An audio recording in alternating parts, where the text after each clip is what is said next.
So hello everyone, my name is Aditya. So today I want to discuss कि आप अगर CUP में admission ले रहे हो तो आपको कितनी फीस लगेगी। ओपन कैटेगरी से हो, ओबीसी से हो, एससी एसटी से हो, या स्पॉट राउंड में एडमिशन ले रहे हो तो, या जेई कोटा से एडमिशन ले रहे हो तो आपको कितनी फ़ीस पे करनी पड़ेगी सीयूपी में एडमिशन लेने के लिए। तो विदाउट वेस्टिंग आवर टाइम चलिए स्टार्ट करते हैं वीडियो को। सो चलिए शुरू करते हैं। पहले जानते हैं ओपन कैटेगरी का फ़ीस कितना है। उससे पहले बता दें, अगर आपको कोई भी ब्रांच लगा है सीयूपी में तो ऐसा कुछ नहीं होता कि ब्रांच वाइज कुछ फीस अलग है, नहीं, आपको कैटेगरी वाइज फीस में डिफरेंस देखने मिलेगा। तो ओपन कैटेगरी में जो आते हैं, जो जनरल कैटेगरीज में जिनको कोई कैटेगरीज नहीं लग रहा है, कोई ऐसे कुछ नहीं लग रहा है, तो उनका फीस कितना है तो पहले जानते हैं उनका फीस 1,42,240 रुपीज़। ये फर्स्ट ईयर बीटेक के लिए, ठीक है, ये फर्स्ट ईयर के बच्चों के लिए है ओपन कैटेगरी का, ठीक है। और इसी के साथ ही बता दूं स्पॉट राउंड के लिए, स्पॉट के लिए भी अगर आप कोई भी कैटेगरी से हो, अगर आप स्पॉट में एडमिशन लिए तो आपको ओपन कैटेगरी का फीस पे करना पड़ेगा। Yes, you heard it right. अगर आप कोई भी कैटेगरी से हो, अगर आपको स्पॉट में सीट मिला है आपको फुल पेमेंट करना पड़ेगा 1,42,000। ओके, अब आगे बढ़ते हैं। SC ST PW ऑर्फन, अगर इनमें आप कोई भी कैटेगरी में लाइक करते हो तो आपको बहुत सारे फीस में रिलैक्सेशन मिलती है, क्योंकि जहाँ तक मैं देख पा रहा हूँ पिछले year SC ST PWD orphan के लिए फीस जस्ट 9,500 समथिंग थी, ठीक है। तो आपके लिए बस 9,500 में आपको फर्स्ट ईयर में एडमिशन मिल जाएगा। ये फर्स्ट ईयर का फीस रहेगा SC ST PW और ऑर्फन के लिए, ये कैटेगरीज के लिए। तो चलिए अब आगे बढ़ते हैं। एक और कैटेगरी है यहाँ पर, एक क्या VGT SBC OBC ये सब जो एनुअल फीस जिनका 8 लाख से कम है, ये कैटेगरी के लिए आपको पे करना पड़ेगा 1,25,240 रुपीज़। ये आपका 1 ईयर का फर्स्ट ईयर का फीस रहेगा COEP में। तो आगे बढ़ते हैं। EBC EWS और SCBC के लिए आपको पे करना पड़ेगा फर्स्ट ईयर का बीटेक के लिए 1,33,740 रुपीज़। यस, 1,33,000 आपको पे करना पड़ेगा अगर आप EWS SCBC या EBC में आते हैं, ठीक है। अब आगे बढ़ते हैं। जिसको TFWS लगती है, ठीक है, या TFWS या माइनॉरिटी में जो लोग आते हैं उनके लिए आपको फीस देना पड़ेगा 1,25,240, सेम एज OBC में जितना लग रहा था, OBC NT SBC में उतना आपको पे करना पड़ेगा।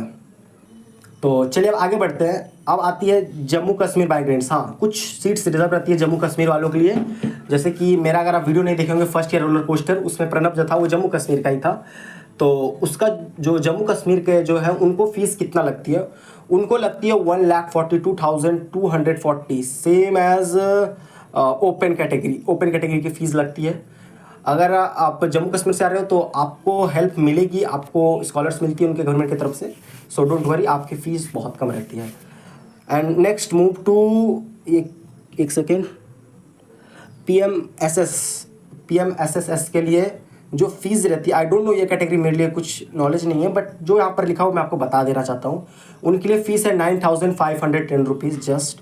उसके बाद CWGC के लिए जो फीस है, एक सेकेंड मैं यहाँ पर क्लियरली ऑल तो देख नहीं पा रहा हूँ, सॉरी, उनके लिए 1,62,240 रुपीज़ है। आई डोंट नो ये कैटेगरी क्या है, बट ऑल दो ये जो भी है उनके लिए इतना है। और अगर कुछ लोग, कुछ NRIs बच्चे भी होते हैं, उनके तो डॉलर्स में लगते हैं 5,000 समथिंग डॉलर्स होता है, और प्लस 54,000 देना पड़ता है। तो अराउंड 5 to 6 लाख जाती है जो NRIs स्टूडेंट है उनके लिए। जेई से जो आ रहा है, जैसे कि मैं जेई से गया था तो मुझे कितना पे करना पड़ा था, तो जेई वाले बच्चों के लिए 1,63,000 समथिंग पे, 1,63,240 रुपीज़ पे करना पड़ता है उनको। तो और तो कुछ बचा नहीं है, दैट्स इट। आपको पूरा फीस का नॉलेज दे दिया हूँ। और जो गर्ल्स लोग हैं, जो गर्ल्स में OBC में आती है, VGNT में आती है, फिर EBC में आती है, SCBC EWS में आती है, जिसका 8 लाख से कम है, गर्ल्स के लिए कितना लगता है, तो गर्ल्स के लिए 1,22,000 समथिंग लगता है, मतलब 1,22,240 ऐसा है, उतना लगता है।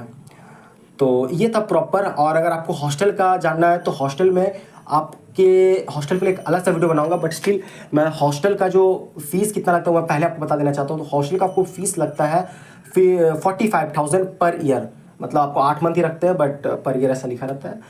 45,000 लगता है और 10,000 डिपॉजिट। यस, 10,000 डिपॉजिट आपको जब अगले साल जब हॉस्टल कंप्लीट हो जाएगा तो आपको डिपॉजिट 10,000 आपको मिल जाएगा। ऑल दो 55,000 टोटल समझ के रखो, आपको पे करना पड़ता है सेम टाइम में, और आपको 10,000 वापस मिल जाता है। सेम मेस का मैं बता देता हूँ लगे हाथ ही। मेस में आपको 7,000 डिपॉजिट देना पड़ता है, उसके बाद जितना आप मंथ में खाओगे उस हिसाब से बिलिंग आपका होता है। मेस का भी डिपॉजिट आपको मिल जाता है फर्स्ट ईयर ख़त्म होने के बाद।